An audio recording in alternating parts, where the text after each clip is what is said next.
Many employees went back to work this week for phase 1 of Montana's reopening, including some who might not be considered essential, but are still very important to the businesses that employ them. MTN's Tom Wiley shows us one example. It's Kate Harilla's first day back at work after a 47-day furlough, and she's a little nervous. It's exciting, it's nerve-wracking, but I'm also really happy to be able to come back and see everybody. Thank you. She greets her coworkers, grabs her uniform, and begins her shift.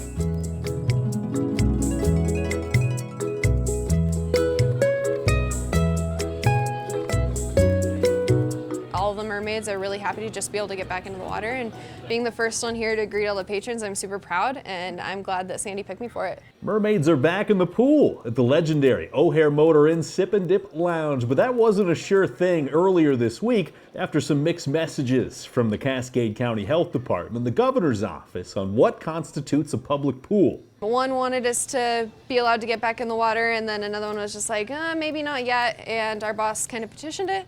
Said, we'll follow the rules, we'll put in all these guidelines. And when they did finally get the all clear, that paved the way for 6 mermaids to go back to work. Oh, my first reaction was number 1, yay! I think I put like 3 exclamation points and a happy face, and then it was just like, okay, so what are we doing? When are we getting back in? What's it gonna look like?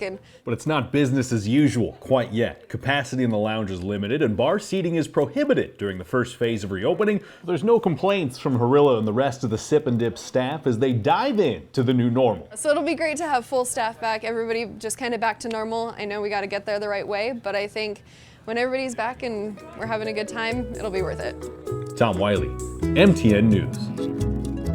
All right, when we come back, Curtis has more on the full forecast.